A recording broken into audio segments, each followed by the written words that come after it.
Machine Gun Books. How to crank out books like a machine gun on today's episode. Today's episode is brought to you by ConvertKit. To find out how ConvertKit can help you grow your business, save money, and increase your relationship with your email list, head over to servenomaster.com/ConvertKit right now. Are you tired of dealing with your boss? Do you feel underpaid and underappreciated? If you want to make it online, fire your boss and start living your retirement dreams now, then you've come to the right place. Welcome to Serve No Master Podcast, where you'll learn how to open new revenue streams and make money while you sleep. Presented live from a tropical island in the South Pacific by best-selling author Jonathan Green. Now, here's your host. Today I want to talk about something really special, which is acceleration. Many of you have now created, released, or are close to publishing that first book. But the question I get asked a lot, especially by people that have been authors for a little while or in the fiction space, how do I go from a book a year to a book a month? And then how do I go from a book a month to a book a week? And I want to take you through the process of becoming a book machine gunner, someone who can pound out books as fast as I do. And I'm going to take you through a couple of cool things today. I'm actually just in the final edit of 20K a day. So hopefully by the time you're listening to this episode, my book about writing fast will be released. But I don't want you to have to wait for that. You don't need to read that entire book. It's really long. I want to share with you a couple of key principles for structuring book design. And I want you to think about a factory or a conveyor belt. Most of us, we're one-man bands. I am pretty much a one-man operation when it comes to my Kindle books. And if I try to build an entire book, then the next book, then the next book, it's very slow. So the process is coming up with the idea, writing the outline, writing the rough draft, editing the rough draft, creating the final draft, running it through Grammarly, sending it to an editor, creating the cover, uploading to Kindle, creating the paperback formatted version, creating the paperback cover, uploading to CreateSpace, putting the book on ACX to find an audiobook reader, to find a voice for my book, approving that reader, sending them the version that I want them to read, waiting for that process, going through all of that. So if I do each of those steps linearly, it sounds like a lot. It takes a really long time. The way to get faster and go from that slow musket style book creation is to become more efficient and to find places in your creation process where you can bring in outside help or you can become more efficient. For example, the very first phase is choosing a book title for nonfiction or choosing your category. I have already planned out 10 books in the Serve No Master series.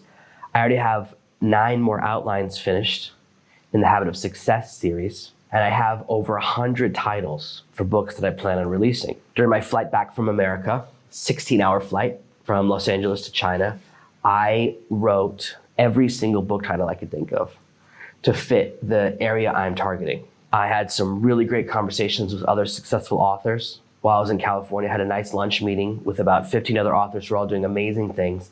And I took all my best ideas and I began implementing them. So my research phase is covered for the next 2 years. Instead of just researching and planning out one book, which a lot of people do, right? You're doing that first research phase and you're just trying to find that first book you should write about. You really want to dial into at least 10 to 20 ideas. When I wrote Serve No Master last summer, I had the next 9 rough ideas for books written down. I eventually pivoted. Breaking Orbit was not what I planned to write second. It was actually the book I planned to write third or fourth. 20K a day is a book I planned to write a little bit later. But as I dug into what people are responding to, I began pivoting. And of course, Control Your Fate is going to be book 4 in that series. And I still have the promo where you can choose the different cover for the book. I'm still working on that because I've been traveling, haven't finalized the cover, even though we've been through a couple of rounds of voting. What I've learned through my experience is that each different phase, it's okay to get ahead of schedule. So once you have 10 books, you can have those 10 ideas ready. Now, you're not locked in, it's not written in stone. You can change ideas, you can pivot after the next book, but it gives you an idea of trajectory. So it helps you kind of think about the future. And in all of my books, I mention what's coming next. All I have for Control Your Fate is half of an outline right now, but I'm already in cover design phase. Certain phases don't require much of my time. So I like to outsource those as much as possible or get them done early. When I'm doing a fiction series and I know what all 10 books are going to be called, I'm kind of locked into the titles because they go in a row.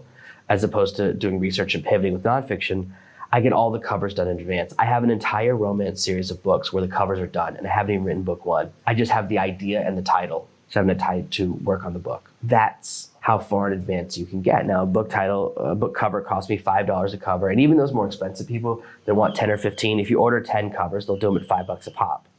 So you can get a whole bunch of covers done at once, and then you're done there. So as I go through idea into titles, once I lock in my titles, I'm always ahead of schedule getting covers done. I always want to have the next 3 or 4 covers finished. And sometimes you'd make a change. So a couple of the books I'm releasing in the Habit of Success category, in that series, were originally going to be written under a pen name. But I decided I could rewrite them and change the direction a little bit, and they'd be a really good fit for under my own name. So I had to go back into each of those covers and change the name on the cover. And I did that myself. Changing one little section is not too hard. I can change just the name section. That's inside my ability set. When you get a little bit ahead, it gives you a trajectory, and it's easier to start getting faster and faster. If you're constantly waiting for other people, they become the bottleneck.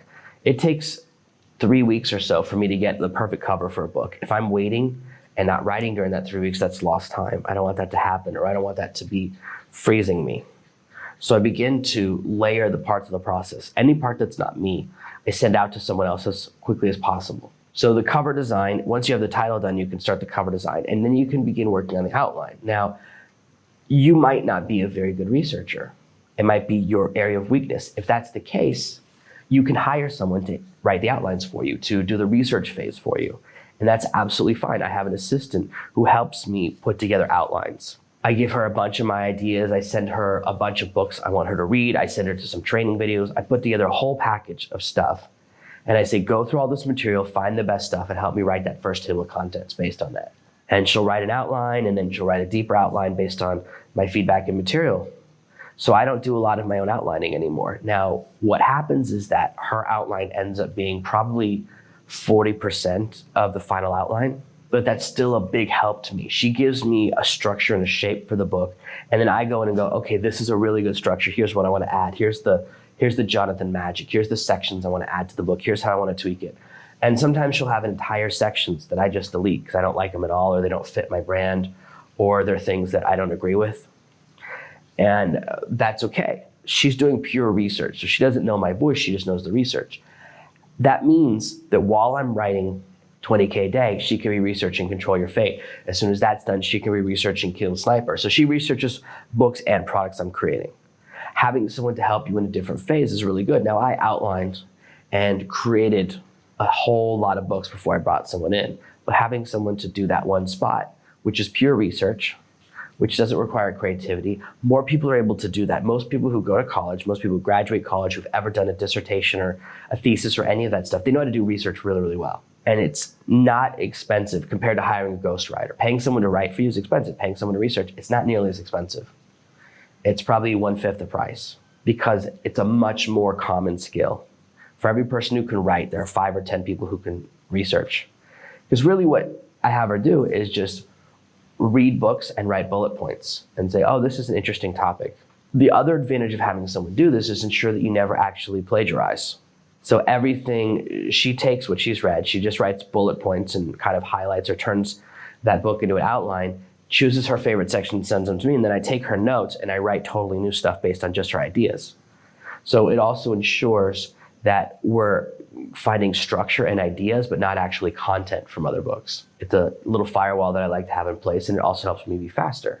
So we can have someone working on the covers at the same time as someone else is helping with the outlines, and you can even have a family member or a child, you have a kid in high school, they can do outlining pretty well and help to put together ideas. So you can start to outsource or get help with the different phases, and even if you don't do that, what you can do is once you have your next 10 book titles, create your 10 table of contents. So do them all at once because you're in table of contents mind. You don't have to outsource it, you can do it this way. And this is what I've also done in the past. Before I brought on this assistant, I would have the mind maps for 10 or 15 books and products done so that I could just get that phase out of the way.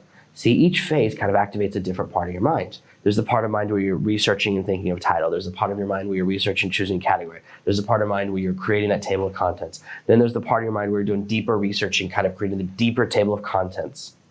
and creating that final structure before you start writing. Each of those phases, you can do a bunch of books in a row. It's actually way faster.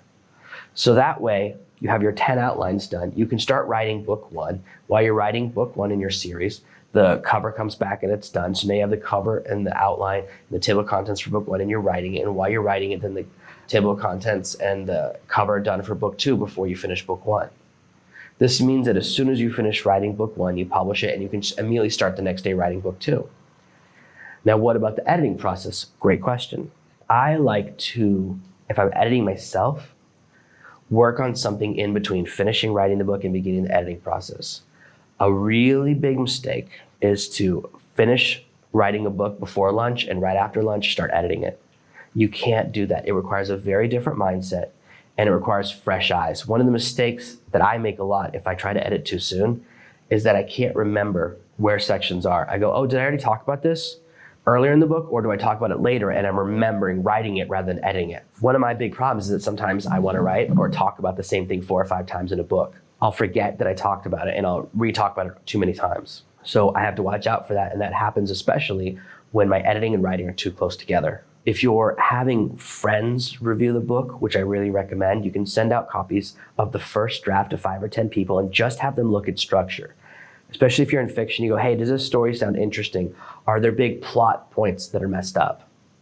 Are you compelled to follow the character? Before you dig into structure of paragraphs, before you dig into conversations, is the dialogue good? You start off just saying, hey, just look at the big picture. Is this story interesting?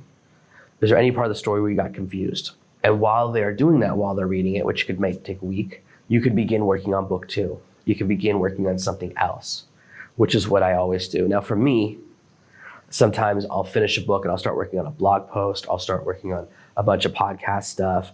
I'm way behind on some podcast stuff right now because I've been traveling and kind of doing a whole bunch of stuff. I have a lot of work I need to do on my blog and website today. So in between finishing a book and editing, I can do that kind of stuff. I'm still writing, but I'm working on other areas of the business. Now, if you're not doing a blog, and that's fine. Obviously, I recommend doing a blog, but you don't have to. I like writing a blog post to cleanse the palate because it's writing about something different, and usually I can start and finish a blog post in a single day. Some of my blog posts are really long, like some of my reviews are 3,000, 5,000 words. They take a whole morning, that's okay.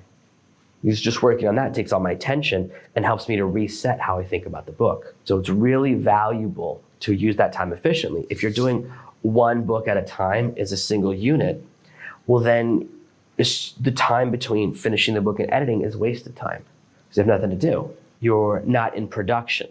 This is why we want to have different parts of the project going into place. Now, if you have an editor you're working with, or you have friends you're sending the book to, then you can set it out and things are happening while you're working on something else. Now, I go back and forth, like today, right now, to give you a snapshot of my life, I've just finished the final edit through Grammarly of the first, I think 4 large sections of 20K a day. I just did them yesterday. So that's done. And I'm also halfway through writing Influencer Persuasion, the next book, book 2 in Habit of Success.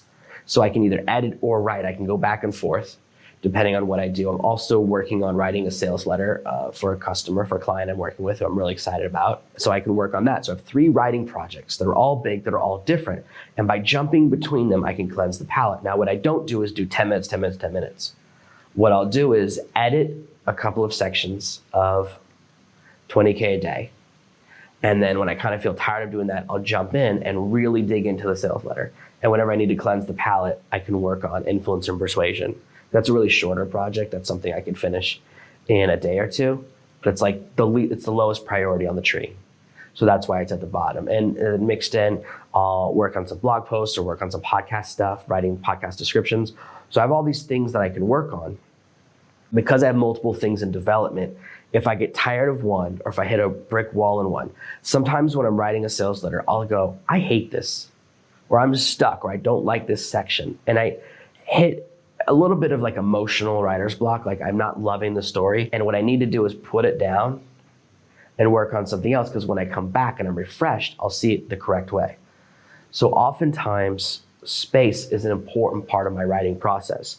In fact, there was something I hated about this sales letter last week. And I was talking to my copywriting assistant about it. I said, I hate this section, this is garbage. I came back 2 days later, I go, actually, it's really good.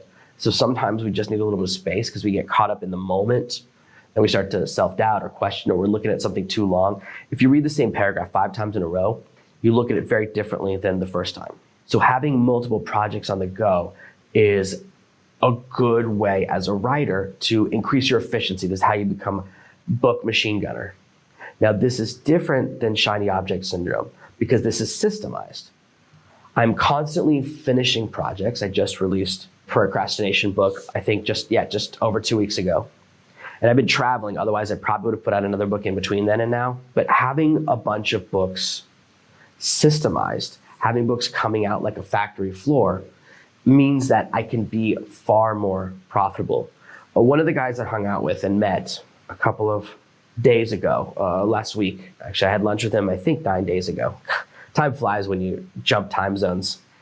He is a really great author. He's a very interesting guy because he just has a huge number of books on Amazon. He's over 50 books. He's a real expert in the time efficiency space. I forget the specific name for it, but he writes all about getting things done and being efficient and using different software to be fast and a bunch of other stuff as well, and habits and habit creation and how to be healthy. He has over 50 books. And he's doing really, really, really well. He's making a huge amount of money. And in fact, he was the inspiration for me to write the procrastination book. I'd seen his stuff on Amazon about 2 weeks earlier before I met him. I saw that, I go, this guy's doing something right. I'm gonna start doing the same thing. I need to have more books on Amazon. I need to write some shorter books as well as my longer books too. Increase the size of my catalog. And I teach this all the time. Bigger catalog is always better for business. And so he inspired me, and then I actually met him in person and we chatted, and we actually chatted on Facebook this week as well, because I saw something and it motivated me. And he's doing the same thing. He creates a series of books. He creates Machine Gun Books. So he has a really deep catalog. Now, he has 50 books and it took him 4 or 5 years to get there. And I want to get to 50 books in less than a year. So I'm faster, but he's also doing a lot of things right, okay?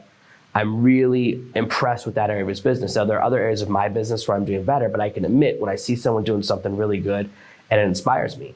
The deeper your catalog, the more successful you can be at Amazon. Speed to book equals speed to profits. I talk about this in a lot of my courses, and I realized I got behind schedule with 20K a day because I dictated the whole book and I kind of ran into some different challenges that I've since overcome, but I just got behind schedule because I also have written 5 big products since then and worked on about 15 client projects. But what I learned and what I reminded myself of as I was going through editing 20K, I said, I always talk about how important it is to have a deep catalog, and I'm not moving fast enough. So that's why I've pivoted and made some shifts in my business to be faster.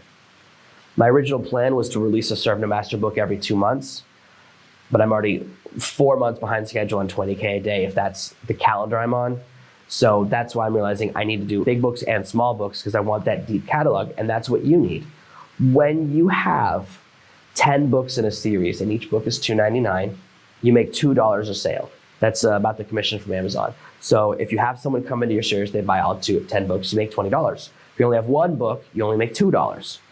It's 10 times more profitable. Now, not everyone, I'll tell you this right now, not everyone who reads Serve No Master reads Breaking Orbit, because only a small subset of the people who follow me really want to become authors. That's not everyone's passion. It's okay.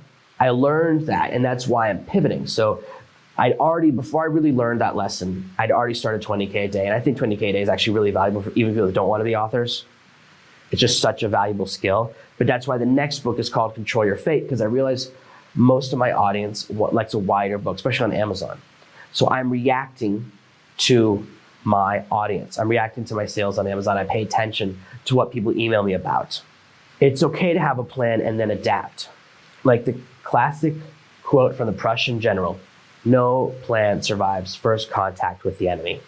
And no book strategy survives that first launch. Once you go through your first launch, you'll pivot and make changes, and then you'll do it again with each book you release, and that's okay. Because when you have a machine gun book strategy, you always have another book in the chamber, and you become very profitable very, very fast. Thank you for listening to this week's episode of Serve No Master. Make sure you subscribe so you never miss another episode. We'll be back tomorrow with more tips and tactics on how to escape that rat race.